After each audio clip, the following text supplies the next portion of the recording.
Ladies and gentlemen, the most important map that President Trump needs to look at for re-election is it's actually even more important than the Electoral College map. The most important map is shown within a graphic in an article within an insurance publication, June 2nd, 2020, by a gentleman named Jim Sams. Insured losses from riots reach catastrophe levels may rival record. And so it goes on to say that it's gonna surpass throughout the country the property loss, and according to this insurance publication,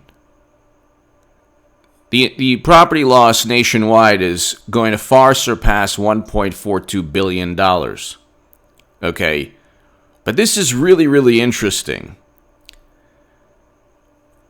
Where insurance impacts, this is a map of cities with the highest or with the greatest amount of property damage, according to insurance industry estimates.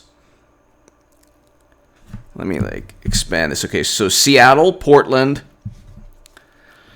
Sacramento, San Francisco, San Jose, Los Angeles, Phoenix, Dallas, Houston, Miami, Atlanta, Nashville, Chicago, Washington, D.C., Minneapolis, Detroit, Philadelphia, New York, Boston, and Columbus. Almost all of these states, almost all of these cities are run by Democratic mayors. Most of these cities are in states run by Democratic governors. And you have $1.4 billion in property damage.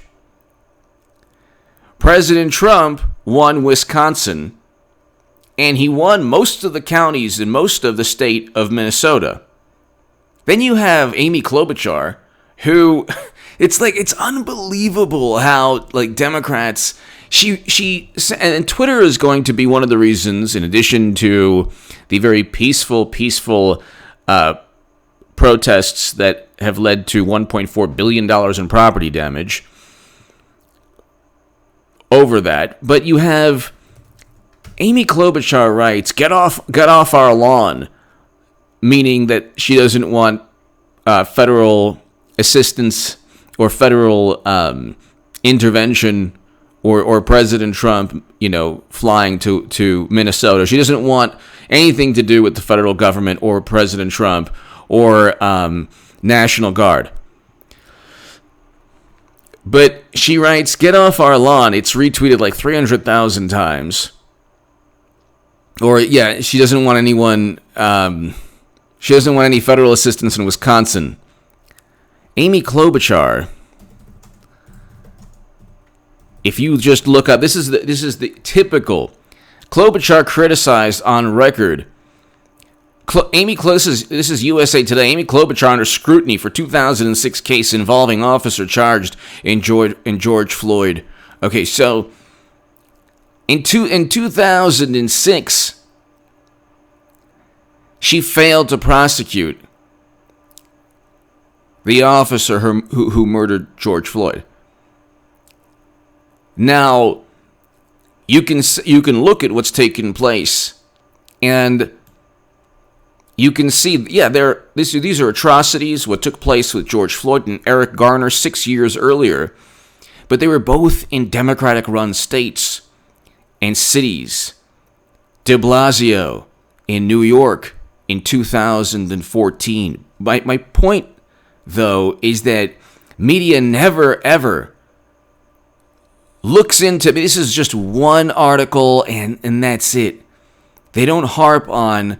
You have Amy Klobuchar, who could have prevented what took place with George Floyd had she addressed issues with the officer in 2006.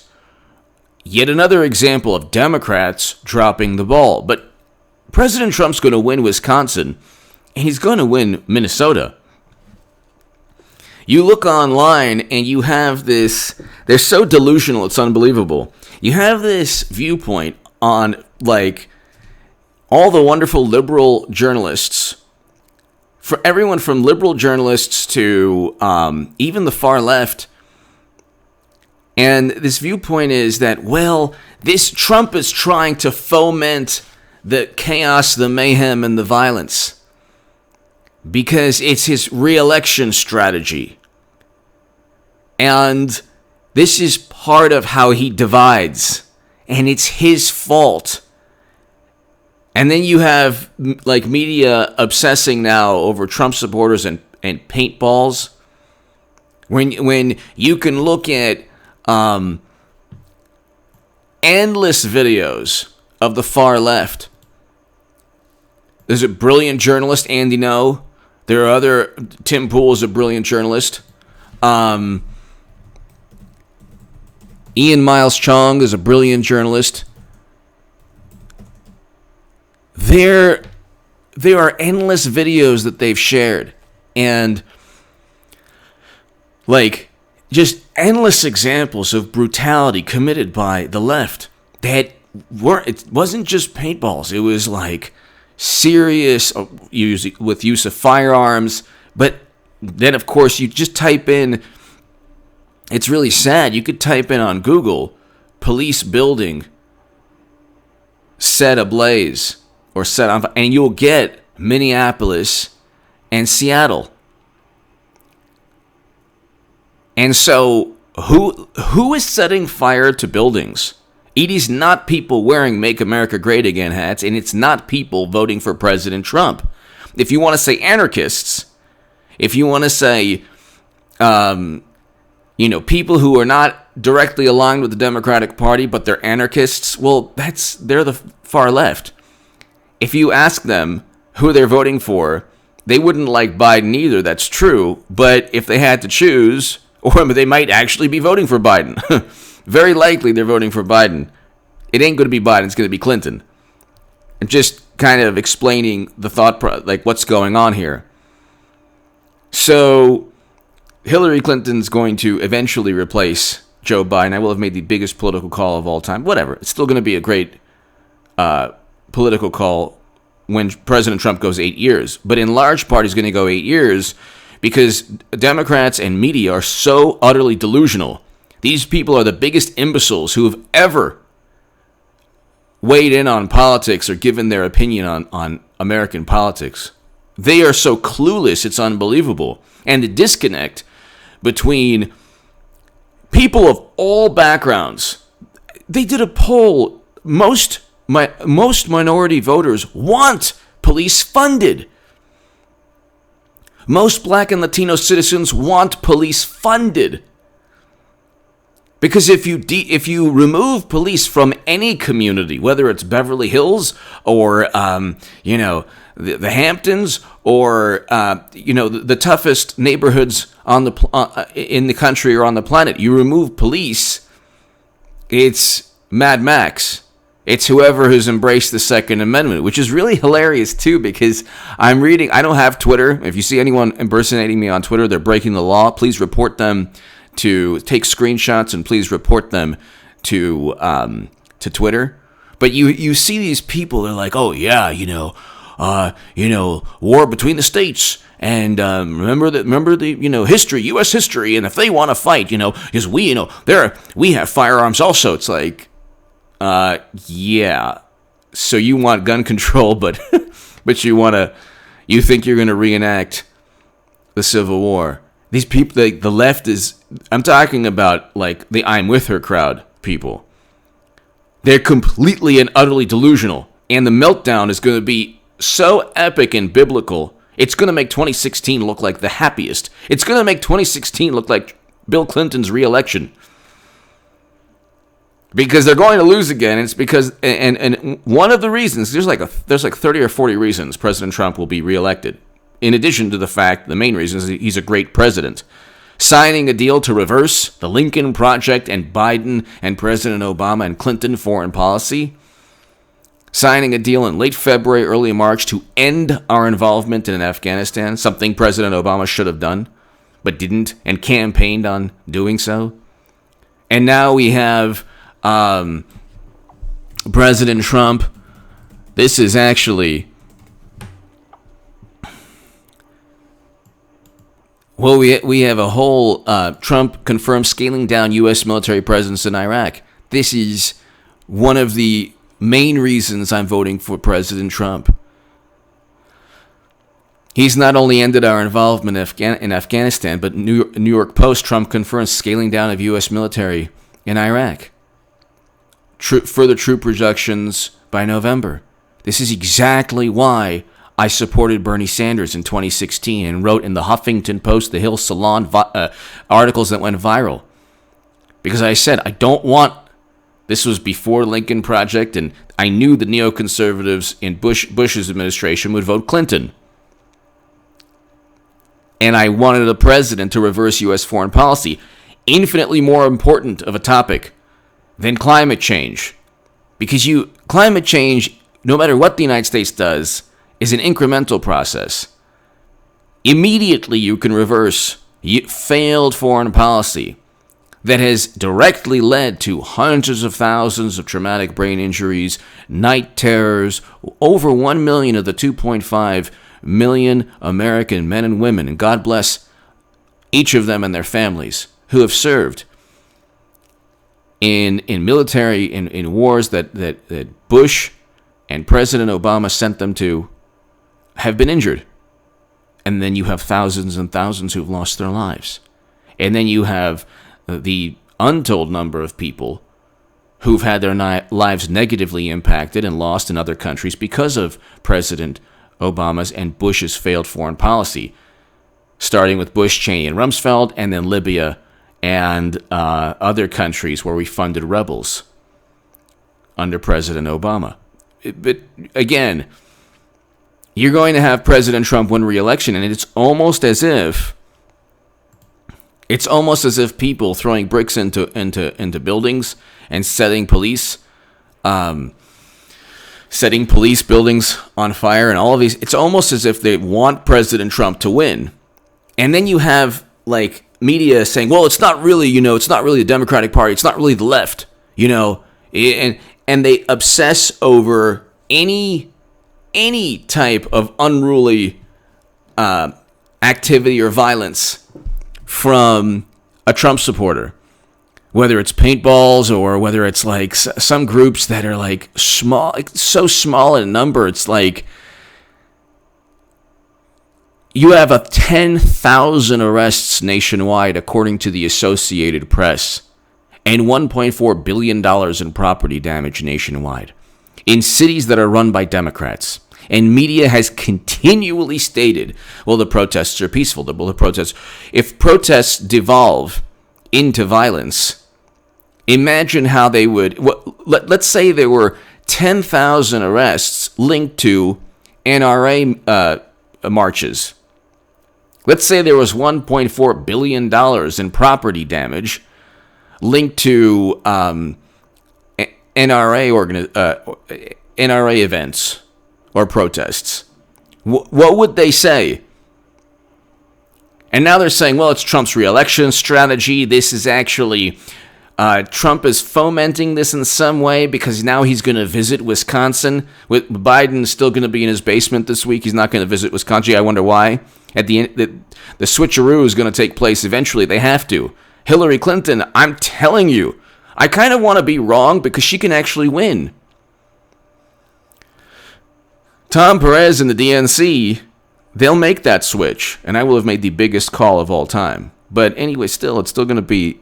I mean, how many other channels? There are probably 5 or 6. Anthony Bryan Logan, Black Conservative Patriot, Tim Pool, Sticks, Kevin's Corner. There's a bunch of HB. There's a bunch of channels that you'd want to be on election night. But how many more channels can you think of? Oh, Amazing Lucas. But how many more channels can you think of other than my channel and H.A. Goodman's other channel, which I'll start doing more work on? By the way, be here every evening at 9 p.m. Pacific. So this evening, 9 p.m. Pacific, be here. And I have the best late evening live stream in all of YouTube. Best late evening live stream. It's pretty amazing. I have an amazing group of people throughout the world. It's like in Australia, Norway, the UK, Canada. It's awesome. Everywhere in Nepal, Mexico. I'm just very, very fortunate and blessed. But be here at 9 p.m. Pacific every night from here long past the election, because consider it like detox from all the insanity and madness and propaganda that you hear. So now they're saying, well, Wisconsin mayors and Wisconsin mayors and Wisconsin governor, and then the Portland mayor, this man is like, you could see right through him. It's unbelievable. They're saying, well, don't come, Trump, because your words foment division. It's like, do you not understand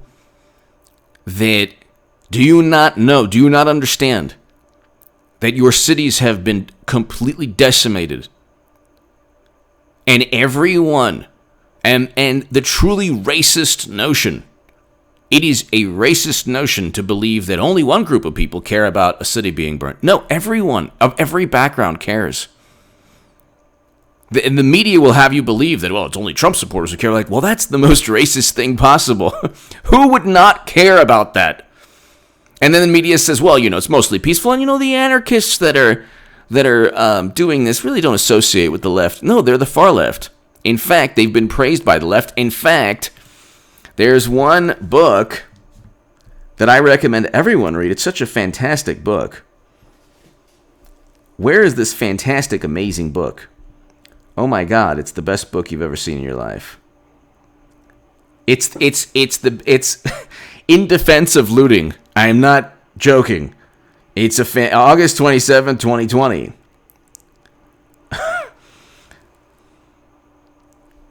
So,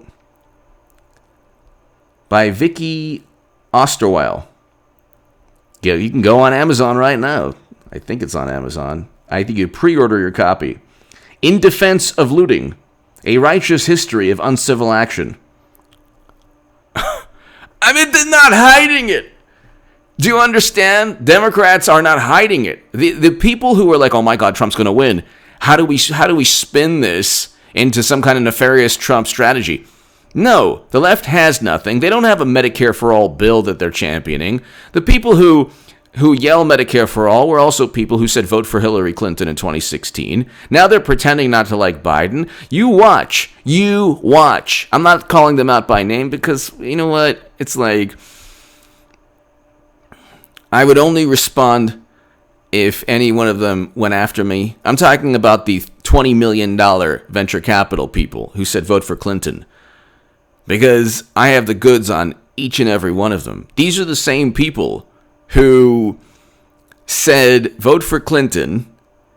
Then these are peaceful protests, but you don't see them in Wisconsin or Minneapolis or Oregon or Washington. Why not? Why don't you see them at 1 in the morning, 2 in the morning? It's very peaceful. Don't you want to be there on the ground? And what are you doing with your $20 million in venture capital funding anyway? Weren't you supposed to get people who could go on the ground and report? But anyway, these are the same Medicare for all people who said vote for Hillary Clinton, who pretend not to be for Biden, who can't explain how in a federal budget, an annual budget of $4.79 trillion, about $4.79 trillion, with well over $1 trillion for Medicare, Medicaid, that account for 75 million people or 70 million people or so. How do you go from over a quarter, around a quarter of the U.S. budget that accounts for 70 million people for government-run healthcare?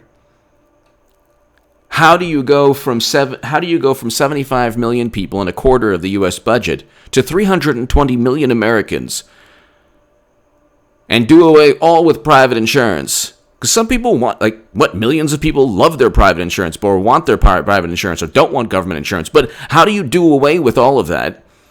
How do you include 320 million Americans when already a quarter of the federal budget every year is spent on healthcare for about 70 million Americans. Anyway, these are just simple questions that are never answered when you have the preaching and the sermons and the yelling and the screeching of morally righteous people on the left. And by the way, I have family in Europe, and they tell me 20 years ago. I remember one of my uncles had open heart surgery. He was like, yeah, it was a couple $100. It's not like that now, but this was 20 years ago in France, over 20 years ago. So yeah, theoretically it would be a great thing, but they still pay with much higher taxes. That's the whole other story. It's just an example. They have no passion or energy, so they think that they have to foment some kind of passion or energy by saying, well, look what's taking place. There's chaos in the streets. Well, who's doing all of this? It ain't Trump supporters wearing MAGA hats. Okay, oh my God, Trump's economy. Well, the economy was at record. We had record low unemployment before the pandemic. And President Trump doesn't preside over Democratic-run states. Democratic-run states, fact, go to the Bureau of Labor Statistics, have the highest unemployment rates at 16%. Massachusetts, New York, almost hovering around 16%. New Jersey, Illinois, 14, 15%. In aggregate, the greatest number of lives lost from the pandemic, and also the greatest amount, the highest amount of property damage from very peaceful First Amendment people showing people are protesting and taking advantage of their First Amendment rights peacefully with $1.4 billion in property damage throughout the country. And the moral of this segment is obviously that Democrats are actually giving President Trump Wisconsin and Minnesota and other swing states. They're giving these states to him because they're so utterly inept and incompetent, and they have nothing. So the only real passionate and electric and one thing that they truly believe in, the left, is Medicare for all, or at least the progressives. If it's not feasible, that's another story, but at least you could pass the bill in the House. Doesn't matter if the Senate would prevent it from getting to the president. It's irrelevant. You could show your voters that, hey, we really care. They don't have anything to show their voters. All they can fabricate is emotion. They don't have policies. They don't even have the guts to have a Green New Deal legislation. It's a resolution. The one climate change bill the House passed has nothing to do with all the biggest themes within the Green New Deal. So, they're lying to their own base, their own supporters at every turn. Then they're calling Trump a con man, but President Trump's doing exactly what I want him to do. Drawing down our bringing home our soldiers, or removing them from two regions that we've been in for 20 years. That's exactly what Trump supporters want. We had record low unemployment. Exactly what Trump supporters want. He signed the First Step Act. He signed prison reform legislation. He gave more funding. He allocated more funding to historically black colleges and universities than any other president ever.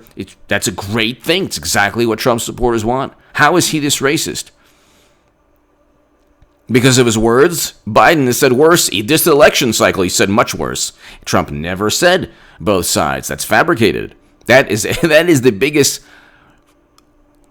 That is the most not only illogical and irrational notion that he would even go there, because he won Wisconsin, Michigan, and Pennsylvania. They voted for President Obama for 2 terms. So he never needed to speak subliminally to all the horrible monsters. But he never even inferred that, the horrible torch-waving racists were fine people. That he wasn't even insinuated. That was pounced upon by the most pathetic imbeciles. They're even inept at propaganda, because now they're not talking about it because they know it's lost its ability to deceive. Everyone knows now he didn't infer that within the statement he was referring only to conservatives who want to keep statues up. And he said, and they never say that both sides come at you. So you're saying that the far left there also, he was saying they were fine people? So no, he was talking about liberals and conservatives who disagreed and who weren't clashing. But again, I mean, we can go on forever. They're so clueless and they deceive themselves all the time. And you have, and I started this segment with the insurance claims because the property damage, Democratic states have the most property damage, the greatest number of lives lost because of the pandemic, and the highest unemployment. These are facts. These are absolute facts. You can go to the Bureau of Labor Statistics. You can go to the Claims Journal, the insurance publication that talks about the latest insurance news. And you can go to the New York Times and see where in the country, in aggregate, not cases in between this date and that date, in aggregate, lives lost. And New York's governor on March 1st said, there's no reason for undue anxiety. The risk remains low for New York. Anyway, give me your thoughts below. And New York leads the entire world in a location where lives have been lost because of the pandemic. Give me your thoughts below. They're not even trying, and President Trump's going to win re-election. It just depends on how close they can get and whether or not they could pull an Iowa primary where they get an app that just miraculously didn't work and then Bernie suddenly lost it again. Wow, what a coincidence. Or they can pull a 2016 where they cheated Bernie Sanders. Democrats are known for cheating. Just ask the Russians who hacked the DNC because they wanted to inform the country that they were cheating Bernie Sanders. Does that make sense? It does to most Democrats. Give me your thoughts below. Subscribe to this channel, H.A. Goodman's other channel. If you want to support my voice long term, ladies and gentlemen, my Patreon is below. Be here at 9 p.m. this evening. And I have the best late evening live stream in all of YouTube. Thank you.